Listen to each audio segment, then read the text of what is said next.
Hello दोस्तों, नमस्ते, जय माता दी। मैं अपने चैनल नेहा अवधी लोकगीत, सोनम अवधी लोकगीत दोनों पे आप लोग का स्वागत करती हूँ। एक छोटा सा कहारवा नाच गीत, बहुत प्यारा कहारवा नाच गीत है, तो आप लोग सुनिएगा और कमेंट बॉक्स में ज़रूर बताइएगा कि हमारा नाच गीत आप सबको कैसा लगा। अच्छा लगा तो हमारे चैनल को लाइक, सब्सक्राइब, शेयर ज़रूर करिएगा और अपना आशीर्वाद प्यार दुलार ज़रूर दीजिएगा।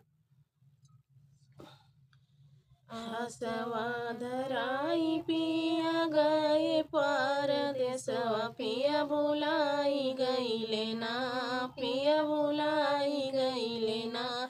अपने घरवा कैरनियावा पिया भुलाई गईले ना, अपने घरवा कैरनियावा पिया भुलाई गईले ना।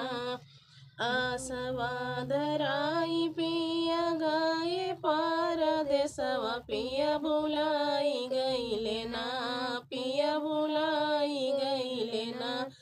अपने घरवा कैरनियावा पिया भुलाई गईले ना, अपने घरवा कैरनियावा पिया भुलाई गईले ना।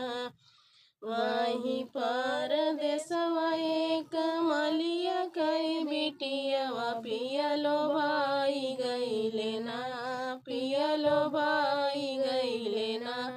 उनके गजरा कई गुथैया, पिया लो भाई गईले ना, उनके गजरा कई गुथैया, पिया लो भाई गईले ना। आसवा धराई पिया गए परदेसवा, पिया भुलाई गईले ना, पिया भुलाई गईले ना। अपने घरवा कैरनियावा पिया भुलाई गईले ना, अपने घरवा कैरनियावा पिया भुलाई गईले ना। वहीं परदेसवा एक कहारा कई बिटियावा, पिया लो भाई गईले ना, पिया लो भाई गईले ना। उनके घायला कई भरैया, पिया लो भाई गईले ना, उनके घायला कई भरैया, पिया लो भाई गईले ना। आसवा धराई पिया गए परदेसवा, पिया भुलाई गईले ना, पिया भुलाई गईले ना।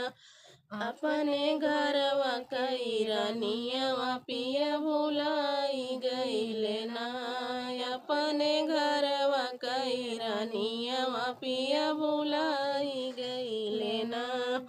वहीं परदेसवा एक राजा कई बिटियावा, पिया लो भाई गईले ना, पिया लो भाई गईले ना।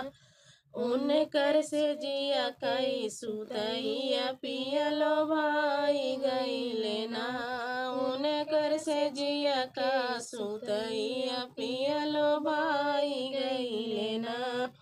आसवा धराई पिया गए परदेसवा, पिया लो भाई गईले ना, पिया भुलाई गईले ना। अपने घरवा कैरनियावा पिया भुलाई गईले ना, अपने घरवा कैरनियावा पिया भुलाई गईले ना, अपने घरवा कैरनियावा पिया भुलाई